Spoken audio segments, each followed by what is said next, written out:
Battle for Freedom.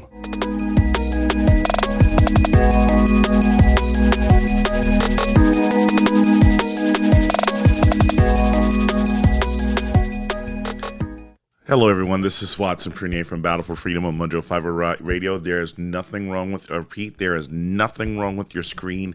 Everything is perfectly fine. Just going through this really weird presentation I want to do today. For you, my name is Watson Prunier from Battle for Freedom on Mojo 5 Radio, and I would love for you to share me out. Yes, the screen started off black, but there was a reason for this, because of the fact that I'm calling this broadcast MAAWA. MAAWA, making African-Americans win again. This is the best way I could probably get you to understand how this whole process is going to begin and how we're going to be sharing today's broadcast. Folks, it's Thanksgiving week. It's time for us to just really get into this attitude of, I always try and end off my program with an attitude of gratitude, but also many times I find myself trying to just make sense of a lot of different things that are happening in America right now. And are we doing things the right way? I was looking at articles over the weekend and trying to wrap my brains around this whole idea of what does America look like? News on today said that, it looks like the president's moving away from this young lady. Everybody had all their confidence in whatever her name, Sidney Powell. They had all their confidence in Sidney Powell. And now a lot of people are choosing that they don't want to go up. The president's supposedly distancing himself from Sidney Powell because of the fact that she hasn't been able to manufacture a lot of the data that they said that was key to the president, contesting this election. I honestly believe that I believe in my heart that there was election tampering and, election fraud, voter fraud going on. Unfortunately, there are far too many people who don't believe that yet, and they need to see that for themselves. And maybe a black screen to use this as how I start off the program and have everybody looking at this. Maybe this is my way of saying to everybody that, hey, these are dark times that we're walking into. Once again, dark times. If a Joe Biden presidency is what we need to be a dark America once again, and we really go into some dark times, no pun intended, then this is what needs to happen. I'm hoping that many of us have decided that we're going to get ready and get used to the idea of living in a Joe Biden America. If you haven't gotten used to that idea yet, what's taking you so long? Because there are so many people who already accept the Joe Biden presidency. The media has already been there. Democrats have been there. And there are a lot of Christians who are already there and accept what this is going to be. And I'm going to add myself as another Christian. I still think that the president needs to fight for this, because we need to make certain that this is, because here's the reason why. A lot of you think that right now the president giving up, he shouldn't give up, and he should just accept it. No, there was definitely election tampering going on. There was definitely there was definitely a voter fraud going on during this election here. Make no mistake, this was happening without the shadow of a doubt. Now, the reason why I say that the president has to fight, and the president has to fight here, because of the fact that there was election tampering. Okay, when you're asking me, well, what does this have to do with making African-Americans win again? Just be patient. Just be patient with me. As you sit here and you watch this, the president has to fight here, because what stops them from cheating in the next election? I mean, there's data going back to 2012 that this was happening. And this whole idea that what stops them, if they haven't been stopped in 2012, if they haven't been stopped in 2016 for fake voting, if they haven't been stopped in 2020, what stops them? And let's look at 2018. As the Republicans lost the House, who's to say that this wasn't, what's to say that this doesn't stop? So the president has an obligation to fight this. And many of you will think, oh my goodness, why don't you guys just concede? No, because here's my thing. Black Lives Matter hasn't conceded. Progressives haven't conceded. You've been rioting, you've been looting, you've been destroying America for so long. Why should if you have a right to proceed, if you have a right and the vote and the support of Democrats to continue to burn American cities, why shouldn't the president have a right to fight for himself? So as we sit here, and I share this with you because of the fact that I'm going down this right today because of the fact that I found this article on Forbes. It was very interesting. It was because this article is basically saying former NFL player Emmanuel Akos' strategy for combating racism involves getting uncomfortable. And the whole idea is he gets into this discussion about, not inviting black people to have a discussion, but having white people to have a discussion. So there's a couple of different things that I want to talk about, as we go through this broadcast. Now, before I really get high and hot into this thing, let me actually go over. Many people have chosen to go to facebook.com/Mojo50 Radio because they are going to leave comments. And I'm going to do the best that I can to address those. Those of you who never get a chance to leave a comment, or those of you who want to just learn a little bit more about me, my website is Battle4Freedom.com. If you can, just go there. I also want you to go to Mojo50.com. But start your day off correct with some Watson's White Chocolate Caramel. That's it. I've hit the snooze button a dozen times, and now I have to finally get going. But I'm not going to do this day right if I don't start it off with a cup of American Pride Roasters coffee, the official coffee of Mojo50 Radio. But I'm not going to lie to you. They have a wide variety of blends, but I'm leaning towards the one that's named after me, Watson's White Chocolate Caramel. You know what? It sounds as good as those words that just rolled off of my mouth. Listen, get it today. AmericanPrideRoasters.com. Tell them that Watson from Battle4Freedom sent you, and you want Watson's White Chocolate Caramel blend to start your day off. Join American Pride Roasters Coffee and Mojo50 Radio, and most important, Battle4Freedom, as we celebrate the best coffee in the nation. American Pride Roasters. Yes, American Pride Roasters, do it the right way. Not only that, I want you to do me a favor. I also want you to do me a favor and go over to New Life Holistic, because the fact that New Life Holistic is really funny because the fact that I'm so used to, I move my camera over this way and I'm so used to looking right back here for the camera, but now I have to remember the camera's over here. So forgive me if it takes me a little bit to get used to this new setup that I'm doing. Does your mind seem like it often shuts down before it even starts? Sounds like you need to detox to improve your health in body, mind, and spirit. I'd like to tell you about New Life Holistic. It is an amazing therapy process that uses neurofeedback and biofeedback for many issues that ails everyone. New Life's method and approach to health, balance, energy, and vitality is what sets it apart from anything you have experienced ever before. Call 1-833-4-BIO-LIFE and tell them Watson from Battle4Freedom has sent you. One more thing. Give them the code Mojo50 and save $50 off of your first session. The consult is free. New Life Holistic. New Life Holistic. Oh, please do me a favor. Go there and get your head on straight. Like I need to get my head on straight as I go with this new look. So, this new setup.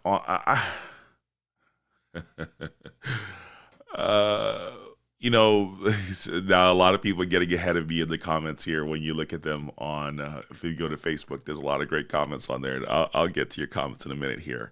You have to understand something. The reason why I'm saying MAAWA, or MAAWA, however way you want to pronounce that, is because of the fact that, again, I read this thing in there. So there's this big discussion, right? Okay. So I'm trying to get around my mind around this thing. And maybe I've been approaching this thing the wrong way. I know I normally get frustrated.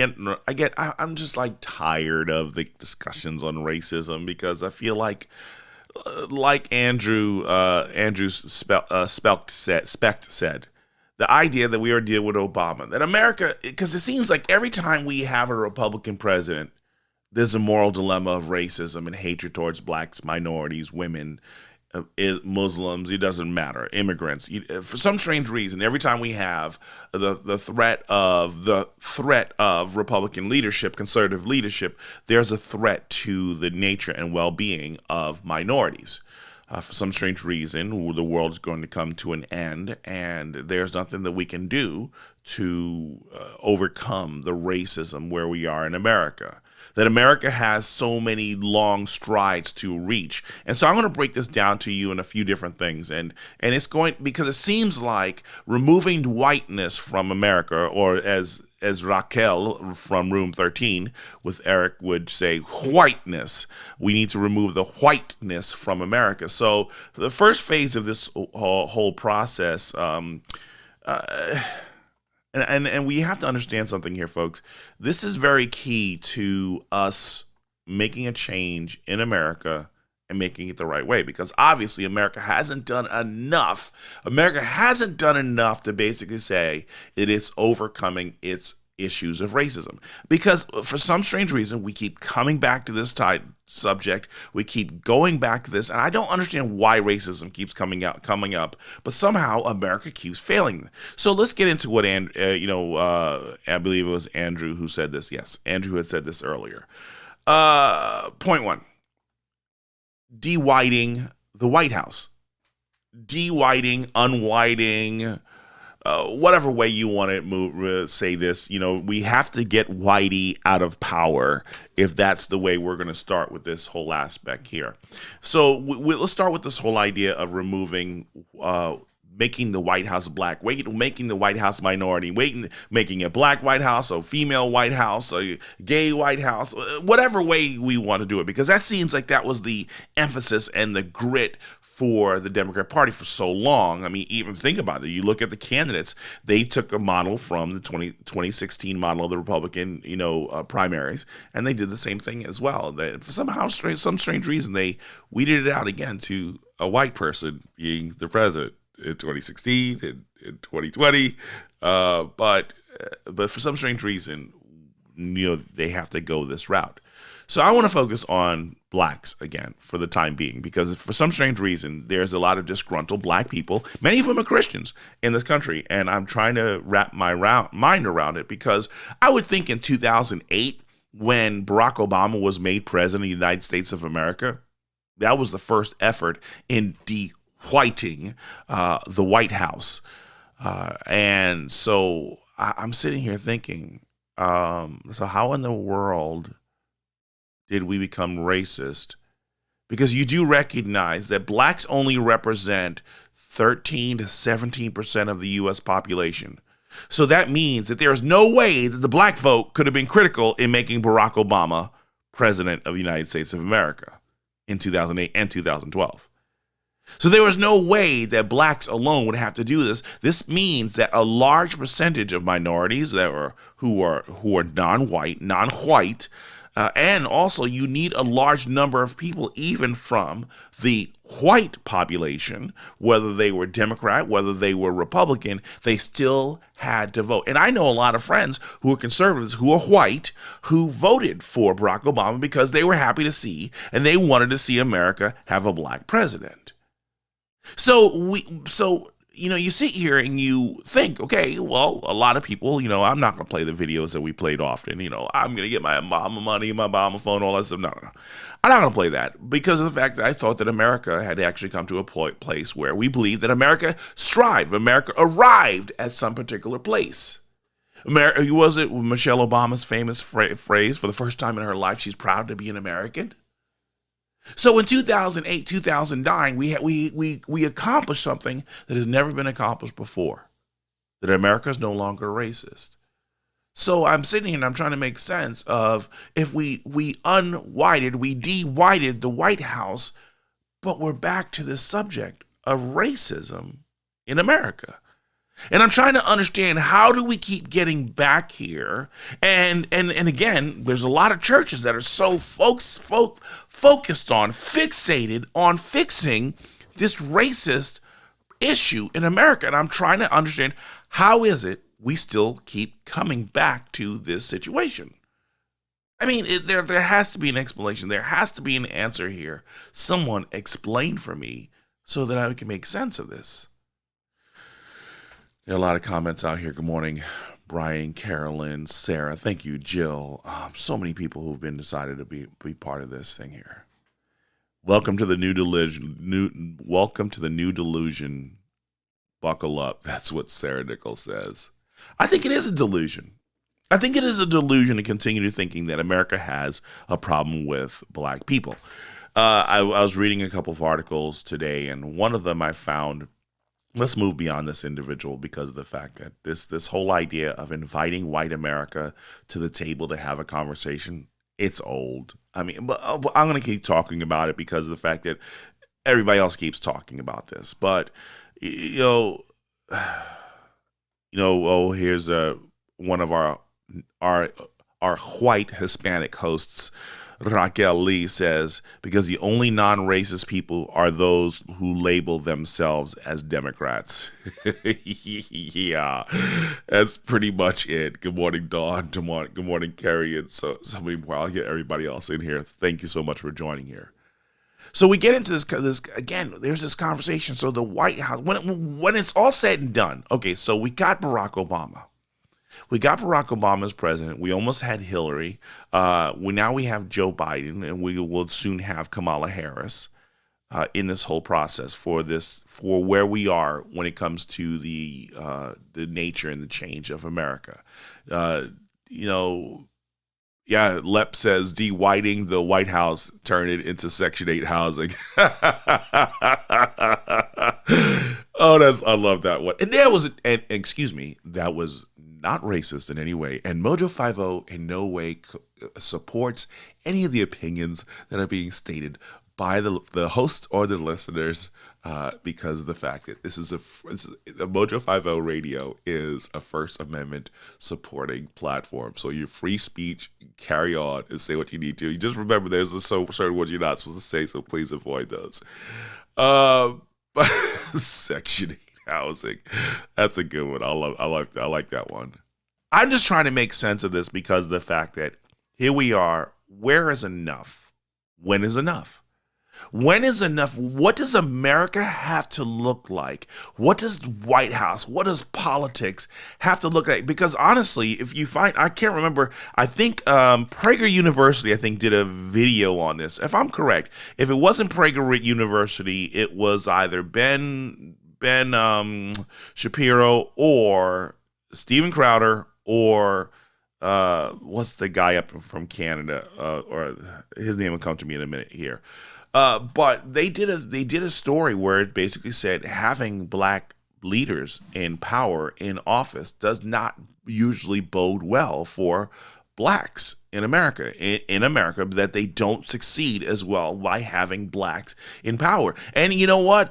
And it's backed up. The data's backed up. I mean, look. Here in Indianapolis, you have blacks who are living beneath the poverty line. You have crime in the black communities. We have most of the economically depressed. I would dare to say that 9 out of the 10 economically depressed areas in the Indianapolis region are owned by blacks. So really, does black leadership really do anything? Does Democrat leadership do anything? You have you have a high rate of Democrats and blacks in power. We have Andre Carson, who's taken over his grandmother's role to control, I think it's District 5 for the congressional district here in Indiana, or is it District 7 or 5? But either way, you have this where the blacks are in power, but for some strange reason, the crime continues to go up. Black lives are lost. Black jobs are lost. So much is lost. Black families are lost. What does it have to look like in order for it to get better? I just don't know. They say, Mitchell says, wait till we go through another Great Depression. Yeah. And Carolyn says, the more the media keeps stirring the pot, the more it's going to stink. Oh, and it does stink. Holy moly guacamole, it does stink. I can't stand it. It's very frustrating as we sit here looking at the refuse that comes from what the media keeps telling us is a problem in America, and I'm trying to get there. I'm trying to understand this because the fact that for some strange reason, there's this push, there's this idea that blacks can't succeed as long as white people are in power. I found this. I'm going to go to .gov sites for this information because normally most of those places will actually have a legitimate thing. .orgs. While I mean, there are a lot of .com websites that I don't think I feel completely comfortable with because of the fact that it seems like a lot of the data that they have is usually skewed and not in compliance with reality. Here's an article that was written. This was written, I don't even have a date on this, but let's go into this. This is from a website called the article's called The State of Minority Businesses Enterprise SMOBI Data Site. So the website is MBDA. Here it is. Minority Business Development Agency.gov. Okay. So this is an article that was written in the late 90s. Okay. Now, mind you, they said that minority businesses owned businesses grew more than 4 times as fast as U.S. firms overall between 1992 and 1997, increasing from 2.1 million to 2.8 million. Now, this was an official report that was released now you're saying, well, Watson, is 2020. Stay with me for a second here on this because of the fact I need to build something so you can understand. So 1992 and 1997. So we're coming off the tail end of the success of Reaganomics. Okay. Now Bush, he did whatever he did, and he raised taxes even though he said he wasn't going to do this. And come to find out, probably because he's part of the problem that has made life horrible for American citizens. But that's for another time. But here it is. I thought it was really interesting that we're looking at, it says that the number of businesses that were owned by blacks, that here it is. It says 43%. There's $255.9 billion of all revenues generated by minority-owned businesses produced by 252,900 C corporations. So at one particular point, now that's over 250,000 corporations owned by blacks. And so when I sit here and I look under this thing here, and I'm trying to make sense. I went ahead of myself on this thing here. I guess I might as well just sit. I look at this article and we're going to revisit this. We're going to stay here right now. Forget about it. We're going to a break, coming to a break in a couple of minutes, but I want to stick with this thing here for a second here. We're going to go back to the shift of power. We're going to go back to the shift of power in the White House. We're going to go back to the shift of power in businesses because I think this is where I want to stick with for a little bit longer in most of this broadcast. Is on the idea we're shifting from the White House and we're shifting to the corporations. Because corporations have been basically, over the last 20 years, have spent a whole lot of time, actually, especially in the last 8 years, have spent a lot of time trying to tell people in corporate America about their whiteness and their need to understand the plight of black people. But I'm sitting here trying to understand, how did we get to a point from in 1997, whenever these reports were written out, that you had 250,000 businesses that were black, that were so successful, bringing in $260 billion of revenue to the United States of America? How in the world do we get to the point where we're now constantly talking to whites in corporate America that you have to understand the plight of black people? I need to understand this because the fact that, again, there's this idea that there's no sensitivity towards black people. Now remember, just remember, we have black businesses making 200, and we know that not all those black businesses only have black employees. We know a lot of those black businesses have white employees. They have white employees. So you sit here and you watch. Sarah Nichols says 2020. Ta-da! 2020 has been mean on everybody. Actually, 2020 has been indiscriminate in its destruction of people's lives. White, black, no one's precious in 2020 sight. Let's do this.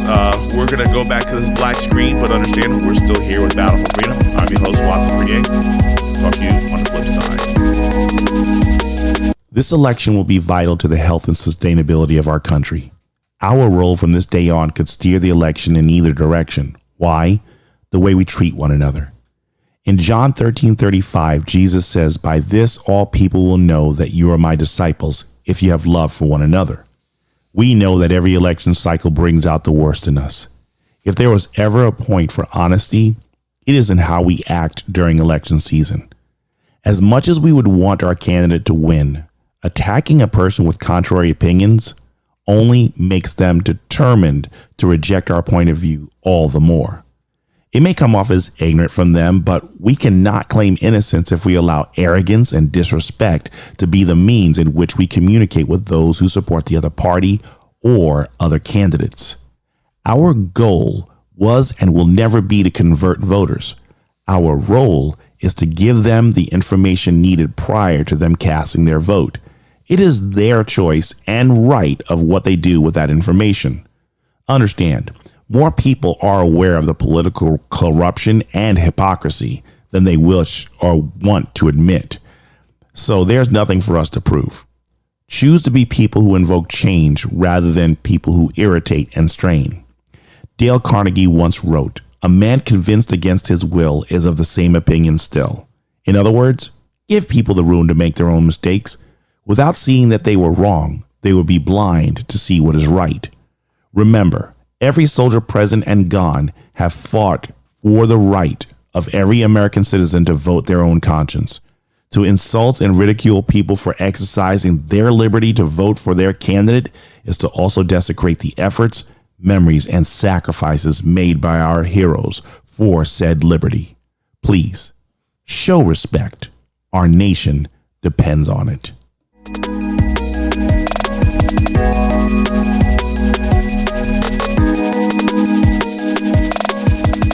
Welcome back, everyone. This is Watson Prunay from Battle for Freedom on Mojo 5 Radio. Listen, my website, battle4freedom.com. From there, I want you to do me a favor, share this out with as many people as you possibly can, because this is how we're going to change lives. We're going to do the best we can to awaken people to the reality of the problems where we need to arise from out of America. Today I'm talking about the whole idea of MAAWA, making African-Americans win again. And a lot of people have some great comments in here. Thank you, Linda and Paige and so many more who decided, Soul, who decided to be part of this broadcast. You know, as I sit here talking about this, before going to the break, I made a huge left turn and decided to go into... no pun intended. Talked about the whole idea of black enterprises, black businesses that are out there. And, you know, one of the things I wanted to do is, while during the break, I decided, let me go and Google, you know, the excellent bastion of the finding truth via the internet. And I decided to say number of whites who work for black companies. And there's not one article on here that sits there and talks about this. Everything is talking about the disparagements of racism. It goes to show you how much people are so fixated on talking about that blacks don't get a fair chance that no one wants to talk about the reality that's there. That there are actually whites who choose to work for black companies. If America is so racist, why do we have whites working for black companies? I don't care if you're a barber shop. I don't care if you're a hair salon. It doesn't matter. The truth be told, there are whites. Think about this. In Oprah's business, I'm sure she actually has a white person working for her.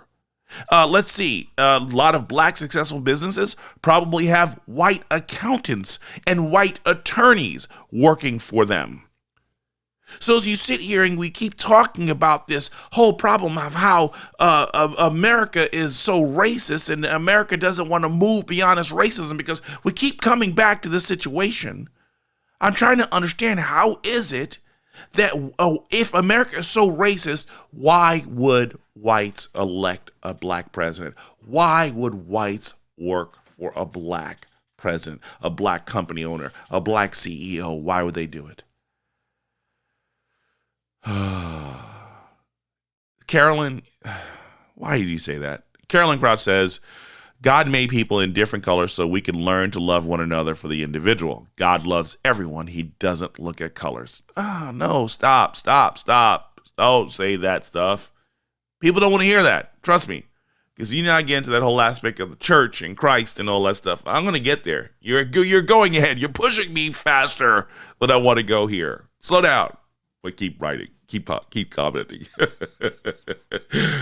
So as we sit here, we look at this whole last aspect that you know that if we find black businesses, there will be white employees. There will be white employees who work for those different businesses. Okay, so that whites don't only go to white America. So whites don't only go to white-owned businesses.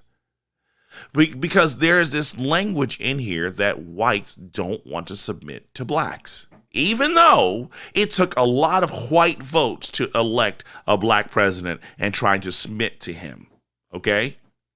See, and my thing is, there is there's an unrealistic reality of trying to make blacks, make minorities, make every individual, whether it's women, minorities, gays, it doesn't matter. There's this overabundance of energy trying to build a level of success that just defies the normal numbers. Kind of like the numbers that, in this election saying that 77 million, that more, see, because if you want to talk about races, if you want to talk about America being racist, the fact that Joe Biden got more votes than Barack Obama did, that's straight racist.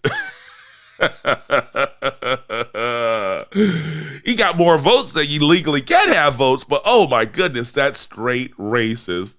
Because Barack Obama never should have had anyone have more votes than him.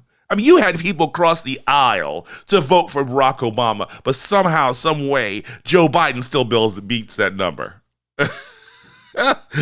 Holy moly guacamole. I just don't.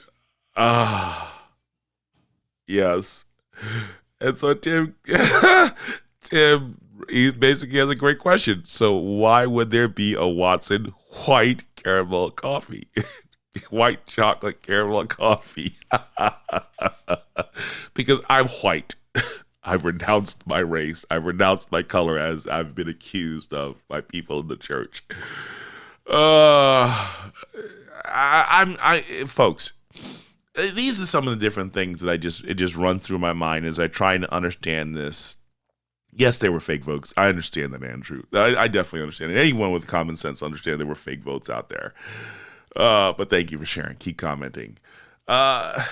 One of the things that's as we sit here and we try to make this understand. So if Joe Biden is elected president of the United States of America, okay, does this mean that blacks will be successful? Does this mean that African Americans will be successful again? Because again, I have to go back to the earlier reports about these black businesses that are successful. Mind you, we had 12 years. We had 12 years of Republican presidents. So to say that from 1992 to 1997, it was all solely on the shoulders of Bill Clinton that blacks got their businesses, that blacks started making more money, that blacks started being successful, I would dare say that that's a lie. I would dare say that that is a farce. This idea that blacks can only succeed under Democrat leadership is the biggest lie that's out there right now. And it's really, it's going to be very difficult to win people to the truth if they're so busy settled in their successes. We went to First Baptist Church in Carmel yesterday. One of my friends, Jonah, invites us out and got a chance to go there. It was really interesting. The pastor was in the book of Revelation. He was in Revelation chapter 3, and he was talking about the Laodicean church and how that, Jesus had an issue with the Laodicean church because they got overly confident in their success, believing that they didn't need God. They believed that they were self-sufficient. And this is the gist of where the past was going. It was really good because of the fact that I think a lot of us have become so self-sufficient in our riches. I mean, you look at it. You have Oprah Winfrey, you have Robert Smith, you have Bernard Tyson, you have Jay-Z, you have Ken Frazier, you have all these blacks who are millionaires, billionaires, and everybody keeps thinking that they want to see, and understand this. This is ridiculous. It's logistically impossible when blacks only represent, let's say 13%, when blacks only represent 13% of the U.S. population, to say that means that 13% of all billionaires should be black. It's literally impossible. There's just no way you could hand every black person $1 billion in America. It would bankrupt America, but still you would not legitimately have 13% of the population being billionaires. Or even 13%. Let's drop it from $1 billion down to $1 million. It's unrealistic because why? Because it would only be that number for less than a year. And then the number would careen back down to 1%. Why? Because many blacks, not even only blacks, whites, it doesn't matter who you are. Many people don't know how to manage their money. So to sit here and just automatically just dump money into people's home, into people's laps and expect them that they're going to do right with it. I mean, think about this. We have Black Friday coming up. In 5 days, in less than 5 days, we're going to have people, or they've been doing it all month long, of spending as much as they possibly can. We're going to see so much money lost by American citizens. Remember, last year, Black Friday, and this is the way the numbers are going to be skewed, because I don't like this, because I liked actually when Black Friday was just this coming weekend, so we can actually get the hot numbers on exactly how much Americans spent on Black Friday, because last year was $1.4 billion that was spent on Black Friday weekend, and now we have a whole month of Black Friday sales and spending and everything like that. So it's unfortunate because there's no way to actually accurately track how much money was being spent for this year, or for this year's Black Friday sale. But back to these businesses, back to this idea of making more and more businesses black, making 13% of the businesses in America black owned. Here's the thing about it. It's a logistical nightmare because of the fact that you're trying to actually put power in the hands of a population, and not every last one of them has the basic fundamental skills of business, of mathematics, of business, of accounting, and so much more. So let's just create the madness like we did in 2008 when we had the housing crash, where we put so many people into houses who didn't have the jobs, who didn't have the money to afford the homes, but we're going to put them in the homes just so we can say we actually have black homes. The number of black homes have increased in America. We've done so much, but you did nothing if you did not prepare them on how to manage being in that home. You did nothing to prepare them on how to balance a budget, to work within a budget, to actually sit there and live within their means. Because they're going to go out and turn around. Because remember, when this black man married to a black woman, decided that I had my house, what did I do? I wasn't sufficient. I wasn't complete. I wasn't happy enough with that, because I had to go off and get myself a timeshare. Because the house, the castle that I had already wasn't good enough. I had to go out and get a timeshare. I had to have $16,000 to $24,000 in credit card debt, because I wasn't content. I didn't know how to manage money. Did not know how to manage money. Had no business having a home. Had no business having timeshare, and I had no business having a wife at that time as well. But we can't change those. We can't change that. But this idea of just giving people houses, giving people businesses, giving people political power, just so we can make America look diverse again, is not a good reason to do it. Just because you can doesn't mean you should. Lord help us. Lord help us. Because here's the phase that I want to move into this. I can't do much on the businesses. When we finally get to that number, if you have to create government programs to charge American citizens to put black people in positions of power, whether they're politics or whether they're even in corporate America, we failed. There's so much I need to learn at my job. I have on my team, I'm the only minority. I hate using that term. But I have 3 white guys that I work with. And you know what? I'm glad to work with these guys. Why? Because there's lingo, there's things, there's experience that they have that I can learn so that I could try and teach my kids, learn more about myself and how I could function better in corporate America. But this whole idea like, oh, I have to be the one running our group. No. Putting me in charge of my group is like putting a screen door on a submarine. And that's exactly what it's like in this push to put blacks in power who don't have the training to do what is correct to lead. Now, you can give them opportunities and experience opportunities to learn what leadership looks like, but you just don't throw them out there and expect a company to succeed. Give them opportunities to grow and understand what the experience, what leadership looks like.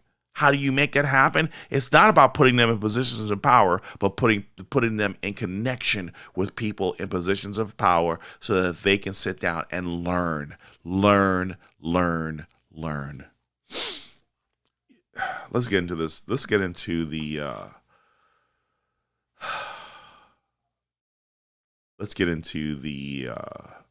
third aspect of this. So I talked about it from Pat, de-whiting the White House, then de-whiting corporate America.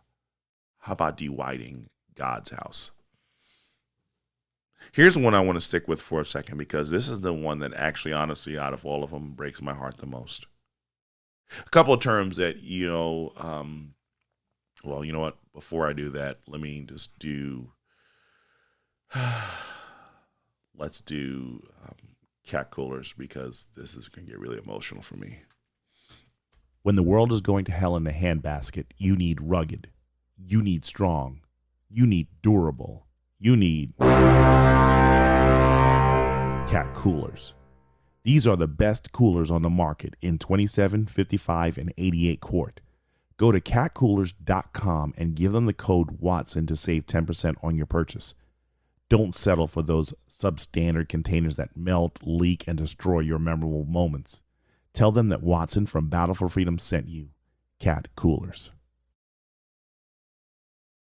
Cat Coolers, the one that's going to basically make a difference. Folks, let's get back to this part here. I'm sorry, this is going to be a tough one for me here on this section. This is a phrase I've heard from a lot of people. And it breaks my heart.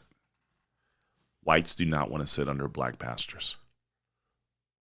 Whites do not want to sit under black pastors. That's nothing but a lie from the pit of hell.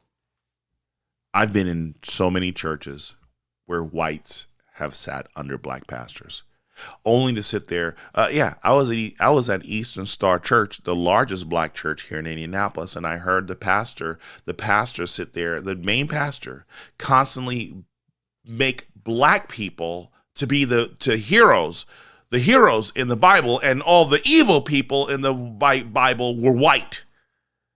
I sat there and watched the Afrocentrism hit so much. I walked down the hallway and watched a picture of Jesus Marley sitting on the wall where Jesus is buff, no shirt, he's ripped, and he's got dreads.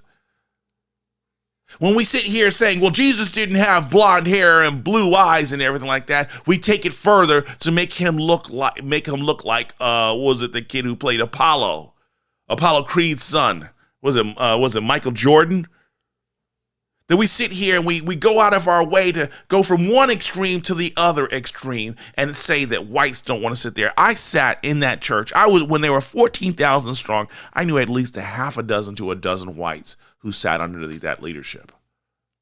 When I went to another church, it was a Solid Word Bible Church, and they had a relationship with Faith Missionary Church, and they sent over whites, and who not all of them decided to be part of the church and everything like that, but there were whites who did come to the church. There were whites who did visit and be part of the ministry. But people say whites don't want to sit under the leadership of black people. I was part of another church that was on West 86th Street that literally had white leadership, and a black pastor took over, and they were so afraid. Oh, people say the church is going to turn black, but not realizing that there are a lot of whites who actually sat under the leadership, who stayed under the leadership for as long as they could, even though the leadership blackified the church, and they basically made you racist if you didn't want to yield to what they were doing. We were part of a ministry, part of a thing called the Great Banquet, where you had black leaders who were over these ministries, and you had tons, not just a dozen. You had at least 3 dozen whites who sat under black leadership to try and help a black themed banquet community succeed.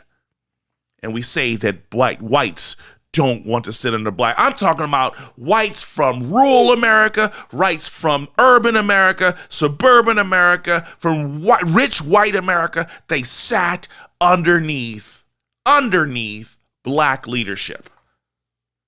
This is the one that gets me the most, that I don't understand, is why in the church we're sitting there talking about the idea that whites don't want to sit under blacks. This is the one that breaks my heart because of the fact that I'm trying to understand this. How do we ever get back into this discussion that whites can't sit under black leadership, especially in the church? That kind of language is heartbreaking. Because my thing was, as a black leader in the church, did God say you were supposed to have whites under your leadership?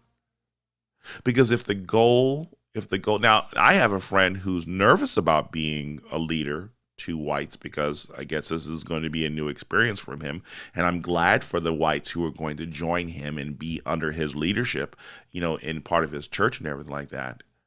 But ideally, being a leader is about leading God's people, right? And the people, the sheep, those who, and not sheep who follow an agenda. I'm saying sheep who hear the voice of God, who do not look, as Carolyn said earlier, who do not look at the color of the skin of individuals. Okay? That we learn from one another, like Carolyn said, that we learn from one another, that God uniquely created us so that we can work together, not because of the color of our skin, but because why is it that Martin Luther King's speech, Martin Luther King's request is so far removed in an age of enlightenment, in an age of equality, and an age of wokeness? Why is color now more important than the content of one's character? Yes, Carolyn's right. God created us uniquely.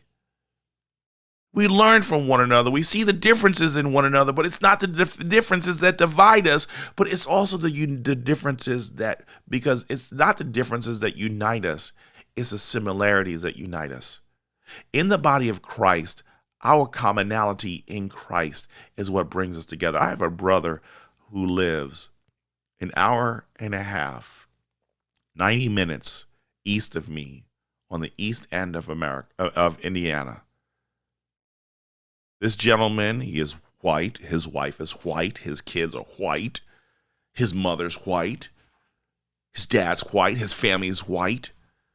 His relatives, his daughter, his white daughter just married a white man, and they have white relatives. I saw one of his white relatives yesterday.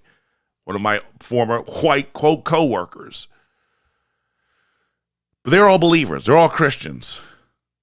And it's interesting that as I sit here and I look at them, they don't look at me as their black brother. They don't look at me and say, oh, that cool, nice black man. Hoo-hoo, I love you, black man. No, they appreciate me for who I am. Our conversation is not about our color. Our conversation is about our commonalities. See, we make color an issue because color is too important of an issue in our hearts, more so than Christ is. I'm tired of this conversation. I really am. African Americans winning again. It was never about African Americans winning. Women winning again. It was never about women winning. Gays winning. It's never about gays winning. Muslims or immigrants winning. It's never about them winning. This whole day, from beginning to end, it's about God winning time and time and time again. We have to get back to, because I have a whole bunch of books on my shelf right now as I've been reorganizing my office and everything like that. I have tons of books to read that talks about the whole idea of wokeness and, you know, the wokeness and the culture that we need to be more sensitive to the plights of people who have been struggling all their lives. I'm not saying we can't listen to people's pains. I'm not saying that we can't understand where they're coming from. The problem is, it's not about listening and understanding where they're coming from. The problem is about living in their pain and living in their discomfort. Because this idea, when I started off this with the NFL player saying it's time to be uncomfortable, it's about making whites uncomfortable so that they can understand the uncomfortability that blacks have experienced. And there's nothing biblical about that. There's nothing biblical about that. Now, we can understand where people come from so we can help them understand the gospel message as we're relaying the hope. The only true hope that humanity has is Jesus Christ. But this idea of living in black pain, living in female pain, living in gay pain, it's not right. Because America loses again when we start making it about African Americans. We make it about female Americans. We make it about gay Americans. We make it about so much more than where God wants us to focus. When you look at the gospel message, when you look at the Great Commission, there's nothing about color, nothing about gender, nothing about sexual preference. No. Everything that you see in the Great Commission is about making disciples. And you can't make a disciple if they don't want to yield to the word of God and understand the altar ends now. My idolatry, my worship of myself, my worship of my color, my worship of my gender, my worship of my sexual preference, my worship of my finances, it all ends now. Making African Americans win again is the worst message that we have in America right now. I'm not saying that we can't help African Americans if you can't help blacks. I'm not saying that MAAWA, if anything, MAAWA should make, because what I've seen in the black culture, it's sad. And it's leaning on hoping that Democrats will be the ones that will constantly help them. They believing that the Democrat parties and political power is going to make the lives easier for them. I'm watching here in Indianapolis. Andre Carson has been congressman for Indiana for so long, and nothing has changed. Nothing has improved for the black community here in Indianapolis. Actually, it's worsened. It's worsened. So we have people in power. We have people in corporate America. We even have blacks in churches. I mean, this idea that America can't sit under black leadership, it's a lie. And honestly, I don't believe that should be the focus. I have a brother right now. I really care for this brother. I remember we met each other 22 years ago. And he's not the only one. He's not the one guy from out in the sticks, out in the country. whether racists really are, right? He was like, Watson, I want to co-pastor with you. I want, this is what he said to me 22 years ago. We laughed, we joked. I made a lot of racial jokes, and he laughed like there's no tomorrow. He's like, I want to co-pastor a church with you. I have another brother who lives on the south side in Greenwood, Indiana, Keith. And he has a passion for ending a lot of the racial divisions that's affecting America. He's like, Watson, I want to run with you, brother. Why don't you go with me? You and me, we start going to churches, we start talking to people and helping them understand that racism should not really be dividing us the way that it is. I love Keith's passion. I love Andy's passion. Andy Lee's passion. Andrew Lee's passion, because I sat under another Andy who was about racial reconciliation, but there never was any reconciliation in the beginning to bring about racial reconciliation. It's sad. It's heartbreaking because of the fact that we have to change the narrative. We have to change the story so much. And it won't get there as long as we keep going over the same old boring stories. Now, changing the narrative, Brad Staggs and Daily Mojo's up next. I'm your host, Watson Preenay from Battle4Freedom. I'm just going to sign off for now and just say, MAAWA! Or better yet, I know Raquel Lee would like to hear this. When the world is going to hell.